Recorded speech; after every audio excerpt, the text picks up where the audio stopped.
Hello, world. This is Kimberly and Conor Tracy over here at Big Red SEO.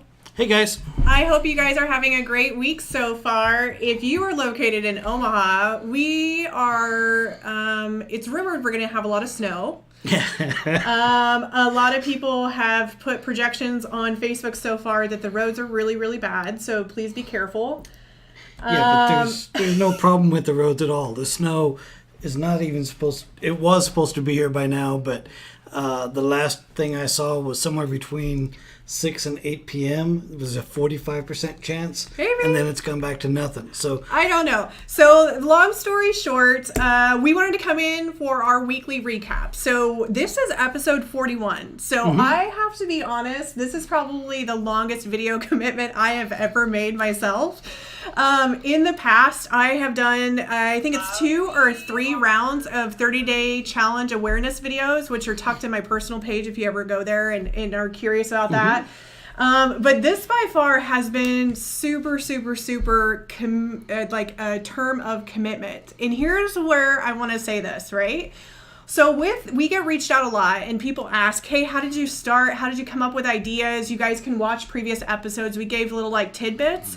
But at the end of the day, it was just about making the decision to do the Facebook Live and then starting to open our eyes a little bit wider to new experiences as well as new information that could come up. So you might have seen me in the past say we have a lot of experience in the SEO world as well as marketing pay-per-click, but also as business, running as a husband and wife team.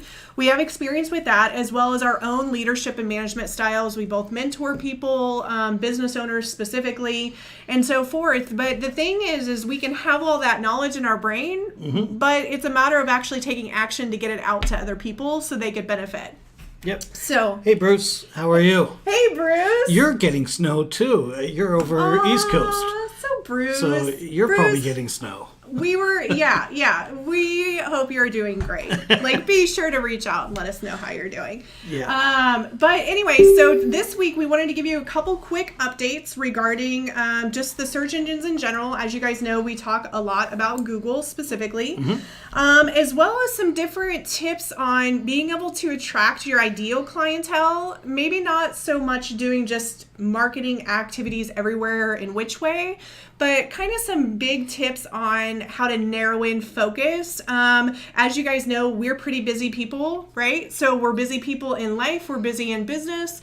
So we have a couple of things in our pockets. It's a good busy. Yeah, it's such a good busy. It's like productive busy. It's not a stress busy. It's a, some days it's a stress busy. If this guy doesn't have food, coffee, cigars, whiskey, he gets pretty stressed. Last night was a stress busy. We were here until like 10 o'clock last night. It was, but here's the deal. Like, I think anybody can align with this in business, right? Like, business is not really let's work 9 to 5 when you own a business. Sometimes you got to like roll up your sleeves and get it. But here's the cool thing. We were actually in California for like 4 nights. Was it 4 nights? I'm really confused. I got confused with the time change and the weather change. I'll be honest. Friday, Saturday, Sunday, flew back Monday. So 3 nights, 4 days. Yeah. So like that's the thing too, is like we knew we were going for a weekend and there was a little bit of business inside there, right? But we were going into play. So we kind of expected us having to do a little bit extra work.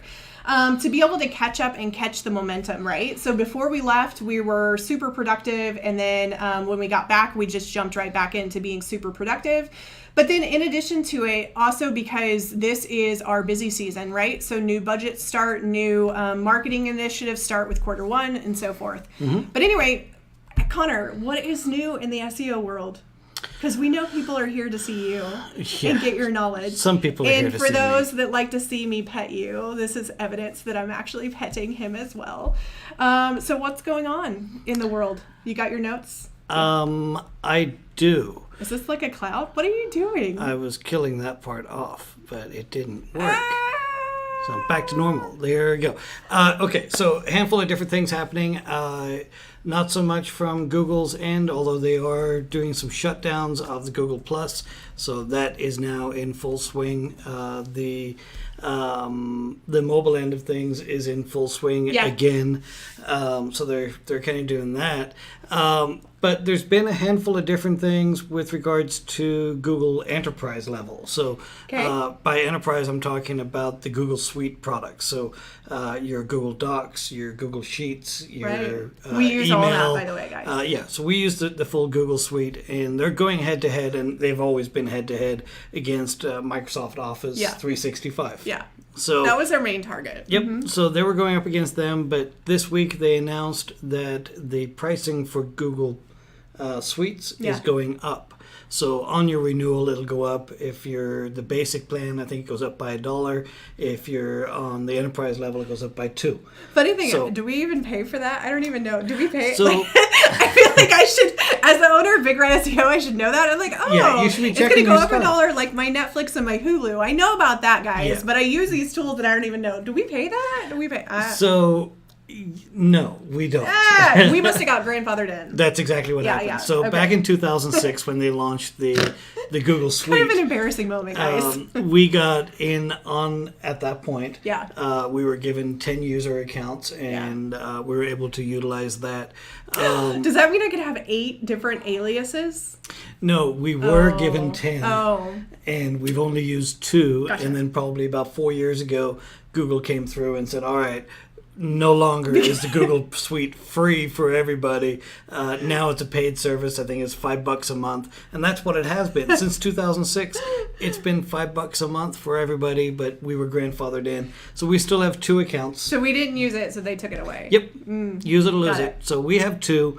So really quick, one thing that I love about Google Docs specifically, guys, is I can be really, really tough on technology, right? Like, I use technology, like, the developers probably should be my best friends when it comes to technology because I use it so rough and so hard. But the thing that I love about Google Docs specifically is you can save it and it's kind of like stored up into the cloud or whatever, versus if you create a Word doc on your desktop. I remember being in college, right? And creating a document and saving it, and then all of a sudden it didn't save in the right area or whatever, and then it got deleted. That's personally what I love Google Docs for. But also because I can cross-share too. So if I create content for a client, I can just shoot over the link. They don't even have to have an account to be able to view it. Yep. Provide little notes and so forth. So it's a little bit easier, if that makes sense. It is, especially when we're dealing with like content writers and things like that. Yeah. It's been great to do collaborative writing that way. And it's also really good for keeping track of bills, what you're paying, what you're not paying. Hence, the Google Suite thing wasn't in my bill track, so that's why I didn't know. The other thing too is a lot of times whenever people are starting a business, right? Like there's multiple different products out there that can help you retain customer information as well as database information, right?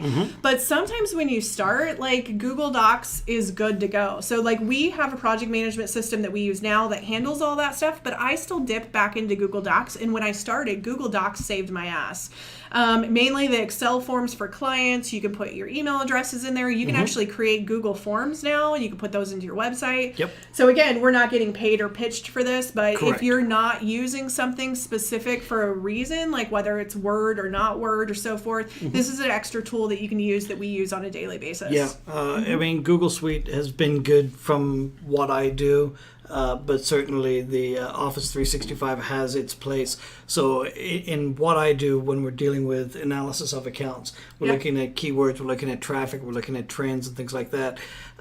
Excel does everything I need. And Google Sheets is a scaled down version of that really doesn't do everything I need. I remember the time that Conor actually tried to use Google Docs. He like created this massive like Excel file. He can go and have drinks with people that get into Excel as hardcore as he does. It's like super crazy. He's like an Excel assassin, if that makes sense. That's the easiest way to say it. He creates all these magic things in the background, and then they do all these equations, and he shows me, and I'm like, oh, that's super cool. Yeah. It's just a bunch of numbers. Spent 20 minutes just churning away. Yeah, you one time tried to import it into Google Docs, and it just did not go the way he wanted it to go. But the great part about it is sometimes Conor like gets into these tendencies of being stubborn, right? And he's like, no, I'm going to make this work. I'm going to make this tool work. If something doesn't work, I want to know why. Right. Why doesn't it actually work? You're very curious. You know, yeah. so... Yeah. So 2.5 hours later, Yeah. he finally came to the solution to not use Google Docs for those types of scenarios. Yeah. Because I think it was like something like 36,000 keywords, and you were trying to like figure out all the magic and so forth and organize them. And so that's the thing, right? So like he has the ability to like organize the keywords based on whatever the data is, and then pull it, and then you can change the columns and put it in a different order. So if a business owner asks him a question on the fly, then he can go and change all the data. And they actually think it's really cool. They like geek, especially the ones that really geek out on it. Sure. Because all of a sudden it makes sense, right? They're actually able to look at it versus if you try to pull the raw data from Google Analytics, sometimes it can be overwhelming. Yeah, especially with Google Analytics. I mean, so... When it comes to Google in particular, there's Google Analytics. I use the Google Tag Manager to initiate different triggers and things like that. And then I use the Google Data Studio, which allows me to compile all the data. And technically, I could take my Excel sheets and dump it in through the Data Studio, but I don't. But especially when we're doing reports or analytics or showing different things online. Earlier this week, we had somebody who requested they needed to see their analytics, but they only wanted to see what their blog posts are doing. So can't really do that with normal analytics. It just doesn't filter out that well, at least getting a report for it. But using the Data Studio, we could generate a filter. We added in each of their static pages. They only had 5 regular pages in their site. And then essentially we generated the report of give me all the data except for these particular static pages. And I classify it as yada, yada, yada. Give me all the things except for yada, yada, yada, yada. Yeah, and Conor's like, what is yada, yada, yada, yada? Where do I type that? But having a good grasp of the analytics is important to have. But, for sure. And there have been changes from that front. So the analytics, they've made a couple of updates. They've generated some new stuff, new reporting for the AdWords, and in particular the Google Search Console. It used to be the Webmaster Tools. They've removed a bunch of old reports and moved everybody into the new reporting system. So that's been good and bad because, again, we've talked about it 2 weeks ago, the moving of the cheese. You know, when you change things on me, especially that I've been using it this exact way for 5, 6, 7 years, and then all of a sudden I go in and it's completely different. That stresses me out because I go in there to produce something, and now I've got to learn everything from scratch, and that's a pain in the ass. So screw you, Google. Right. No. Cut cords with that. Well, hey, one quick thing that I had come up this week, ironically, is with us doing SEO services and pay-per-click ads specifically, we get contacted a lot with businesses that maybe they had some other company or person design their website, right? And then they're like, hey, I had this redesign, and I don't know what happened, but all of a sudden my rankings plummeted, and I'm getting a bunch of 404 errors, and I don't know what's going on. So a couple of things. One, when you actually have somebody that's designing your website, it's critically important to make sure that you have some form of a report of all your pages and all your posts that are actually published with your website, right? So that is extremely important. And the main reason for that is sometimes when it goes into the stage of a redesign, maybe some pages are being eliminated, maybe some are being consolidated, maybe new ones are being created. Maybe you decided like after 3 years that you wanted to eliminate your blog posts and blog content in your website, right? So there's multiple different decisions that might happen. It's not to say that the decisions are right or wrong, but at the end of the day, it does happen. If you run into a firm that designs or does branding, they're gonna tell you to remove as much content as you can. It's just part of the course. It's their language. It's how they were trained. What I mean by this is they'll go for the minimalist look. They'll say, hey, have less content, have more white space, make it easier and simple for the users to be able to read. We get it. We understand it. It has been out there. It's a language in the marketing world that's been there forever. Here's the thing, though. You're actually marketing to 2 different sections. You're marketing to the search engines, and then you're also marketing to your ideal clientele, right? Yep. So if you go through and you make everything simplified and you remove all this content and you organize things differently and you remove pages and you remove posts and you do all this stuff, realize that the search engines may no longer be able to find that specific content, or they might be a little confused on what is the industry that you're in and where is your area of expertise. Yep. There is a way to blend all of it together. So if you need help or you need assistance, reach out. We can give some initial free guidance, right? No obligations at all to start. But we're actually seeing that there's a lot of businesses that are having these really awesome and cool website designs built, but then their rankings are plummeting and they're losing all their previous SEO rankings, right? Mm-hmm. In addition, they're no longer resonating with their ideal clientele. So that's also an issue. If you've always stepped forward and offered value and knowledge, and then all of a sudden it's crickets and everything's gone, like that's not necessarily the best practice in the business in general. We've actually had that come up 3 times this week in itself, right? Yep. The other thing too is if you are doing blog content or if you have a content writer out somewhere, make sure you don't touch the permalink. In ideal situation, it's best to leave the permalink the way that the title is in the blog post. Conor can definitely talk a little bit about it on the technical side. Don't change it. But the reason why we don't want you to change it is because at the end of the day, one, it's coded that way for a reason. Especially the WordPress developers have coded it specifically for a reason. There is actually a section in the main WordPress core where you can change, do you want the date? Do you want the year? Do you just want the title? If you're going to change it, that's actually the section to change, but you still have to go back through and clean up the old links and make sure that they redirect, because if not, what can happen is you'll actually fall on a 404 page and the end user may not be able to find your content. So with that in particular, when you're changing from the date formats to the non-date format, right. In the newer versions of WordPress, it'll pick it up automatically for you and do the redirects. But if you have changed the link, if you've actually changed the permalink, so instead of it being a sentence and now it's only 2 words, right, then it doesn't pick that up automatically, and then that's where the problems start to get created. Right. And it is good. You'd mentioned talking about removing certain content from the website, and it's good to do that. It's good to run through, do a cleanup, get rid of stuff that's maybe 4 or 5 or even 6 years old.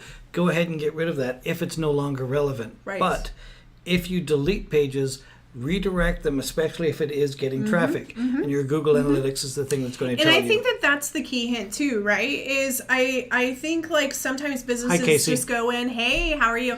They just go in and make edits and changes, right? But I think at some point you've got to look at the data to figure out, are you getting traffic? If you are, it's not a section. I don't care who the designer is. If you get a shit ton of traffic into a page and a designer says, hey, we need to like slim down this content, but it's your hot selling page, don't slim down the content, right? I don't care how graphics design, visual, whatever that they say, if it is working, there's no reason to remove that process, if that makes sense. And I think that that's overall the message like that we have with this, right? Is just like try to make the best business decision, but also look at your analytics and your data before, especially when it comes to redesign. And then with all of that, so we're talking about speed and re-optimizing a website and things like that. So I'm going to segue into some other stuff that happened this week. We saw a lot of those this weekend. We did see segways. And that other thing, what was scooters. that other thing? It was like a V thing where they had to like do this with their legs. Yeah, they had to do this. Well, they were holding on this, and then they did like this thing with their legs to get it going. Were they typing also? Were they typing up here like this? This is where I type a lot whenever I'm giving examples here or here. So, talking about speed, right? Yeah. Speed on websites and things like that. There's a couple.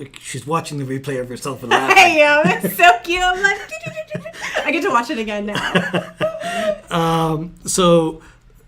Within WordPress in particular, they've made an announcement. They've actually partnered up with Google to generate a whole brand new news platform. I'm watching me. Yeah, there's a 20-second delay. So here you go. But they've partnered up with Google. They've received like $2 million to generate a news platform and rebuild an entire setup. Interesting stuff. So that's going to be kind of cool. That's going to come down the pipeline. But one of the things that WordPress has done, they're now going to be showing errors in the back end of the WordPress site if you have older versions of PHP. We're talking the 5.3s. Those in particular are going to be ones that you're going to get notices on. Right. But in all of that, so of course, if your web host is not running a 7 point something, whether it's 2 or 3, then you need to change web hosts or tell them to upgrade their stuff and move to a different server. But I'm going to mention the name because I have to. No. I have to. Go ahead. They're in the news. So GoDaddy got their hand slapped big time this week. This is a big one. So we're talking about slowing down websites and things like that. It turns out that GoDaddy has been adding JavaScript directly into users' websites without their users' permission. They're saying that they were adding this code to the website in order to track statistics and track server usage and stuff like that. But unfortunately, when they were adding in this JavaScript, it was actually slowing down the website. Users wouldn't be able to see what's going on, but it was actually slowing down. So they have now backpedaled, and they said that they're sorry, and they have removed the code. But essentially, they were slowing down people's sites by adding in their own code. There was supposed to be a section that would allow you to opt in to provide statistics back to GoDaddy, but I guess the developers decided to skip that part. So anyway, they have removed all of that. So we'll see what happens there.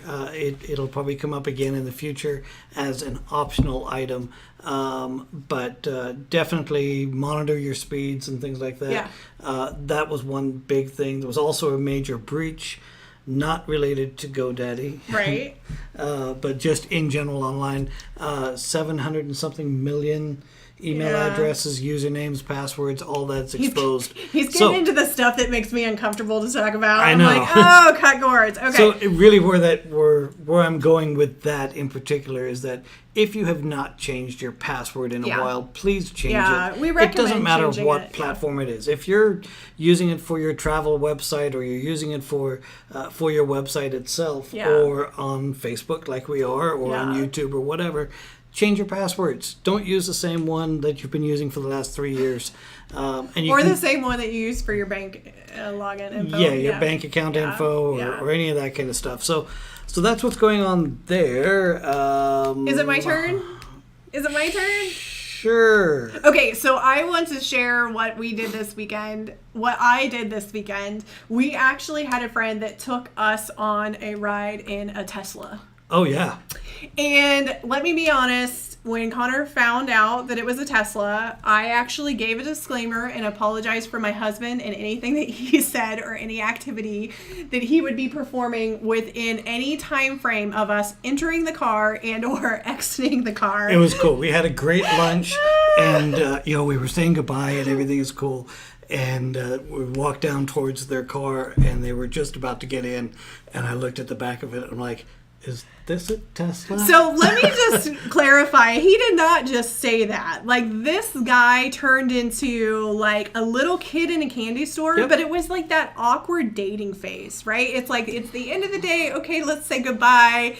We go to say goodbye, and Connor's like, ooh, is that a Tesla? I just wanted to know more. I haven't talked to any Tesla owners. So, I mean, I've read Tesla stuff, and I've looked at videos, but I really haven't talked to a Tesla owner to get their feedback. And it was really cool because they were super awesome peeps. Shout out to you guys. We had a great time. But the fascinating part was Conor goes to get into the front, and then his wife and myself were in the back. And here's the funny part. I'm holding coffee. I'm holding a hot coffee with a lid on it. They also had coffee, but they had holders inside their Tesla, right? Like, no. So anyway, at one point, Conor gets asked the question, do you have neck problems? Yeah, do you have any neck problems? And he's like, no neck problems. And I knew what was coming. All of a sudden in the backseat, I hear, Kim, hold on to your coffee. And then I hear, does the coffee have a lid on it? And I'm like sitting in the backseat of a Tesla. I'm thinking, oh, solar, whatever. I don't know a lot about Teslas, guys. He talks about them every once in a while, but I'm holding my coffee, and then all of a sudden, out of nowhere, the gas hits, and we go 60 miles an hour within 3 seconds. And I'm like literally holding the coffee forward, right? I'm like, kapang! And I have never been so present and so aware and so focused on holding something to the point where I didn't want to spill coffee in his nice car, right? But I also didn't want it to go flying into the back and hit him on the head because it's like scalding hot. Like, I don't know what temperature coffee is. It's like 98 degrees or 104. I don't know. McDonald's could probably tell us. Yeah. But McDonald's has been sued I'm for holding coffee, it, so. right? And at the same time, I have the biggest grin on my face. I like lit up, focused, holding, and I'm like, what's going on? But then like he did it a couple more times and I was actually prepared and I was ready. So I was prepared and ready for the second or third time, or I don't even remember how many times. I think we did it 3 times. And after the first time, I was looking for the coffee holder for myself, so I didn't want to have to hold this coffee. But then 2, so I could actually experience it like my husband was in the front seat, because he was like a little kid in the back, right? I had 1,000 questions, and what was awesome is that he answered every one of them for me. It was super cool. The self-drive, whatnot, Yeah. and that was it was actually really cool to chat with somebody on that. It was so awesome. Yeah, it was really, really cool. And it was a smooth drive. It was super quiet. So like whenever we went really fast, all the windows were closed. You wouldn't even hear the car. Like you couldn't hear the car on. Yeah. It was really, really cool. And then just hearing all the data of all the different stuff and how far could you drive and how do you charge it and how do you do all that stuff. So it was kind of cool just to be able to experience that whole entire dynamic. Yeah. My best part, not only being super freaking present and holding a hot coffee going 60 miles an hour in 3 seconds, I love the fact that it actually had 2 sunroofs. It had a sunroof at the driver's side, and then it also had a sunroof at the passenger side. My passenger side didn't open, but I was like, oh man. And then the seats were so huge. Like it was so spacious in there. You get into some of those cars in the back seat and it feels really awkward. Like I remember being a little kid and like sitting down on the bottom of On the floor. Yep. in the car. And I look at cars now and I'm like, how in the heck did I used to do that? The Granted, ones I was today a lot are smaller at that squashed. point. Hey, Mike, how are you? But yeah, so super kudos to that. It was a really cool experience. That was a fun, yeah. like I said, it was my first ride in a Tesla. Yeah. It was a ton of fun. I definitely want to buy He wants one but, now. you know. And I told him, I'm like, okay, so he has this wish list. And I'm like, which wish list item do you want? And then I think it was either that night or the next night, because he opened the experience of a new experience. And so when you do that, you start to get curious about other stuff, right? He goes and finds a gaming system that's like a full launch chair gaming system. Yeah. That they actually have a technician come and install it at your house. And it definitely has a couple numbers. I think it's 5 digits total. Yeah. It was so like 10 grand. yeah, it's like totally. And I'm like, what in the world? Like, I don't know what's going on. It's fun to look at things. But what it's can automated. I say? It's automated too. Like it's like the kickoff for the keyboard and zero gravity chair. Yeah, and the whole thing again, reclines. My It's keyboard's got- up here in case you guys are curious how I type. So anyway, what's super that fun. time say up there? 28:02. All right, so we're right So down we're the wire. getting ready to wrap up. Yeah, let's kill it. So we did the California thing. We did the He beach knows how to thing. make me sad. I I'm know. like, no, I don't want to go. I don't Well, wanna there you Just go. keep talking. You can keep talking to yourself. Aw. Well, hey guys, thanks so much for tuning in. If you have specific questions, feel free to reach out. Oh, Connor's getting kind of graphic-y over here. He's going to share some images. I'm going that way. We will actually be back next Friday at 2:30, and we'll have some more updates for you. If you have specific questions, feel free to reach out, right? So give us some shouts out there. If you liked this information, feel free to like the status as well as share it if you prefer. It's completely up to you, right? Yep. This is about you guys. Of course, going to our website, so bigredseo.com, and then the YouTube channel, youtube.com/bigredseo. There's one new article. We do have a new article on there. And then there was an article last week, I believe, too. Yeah. So 2 weeks. Yep. Yeah.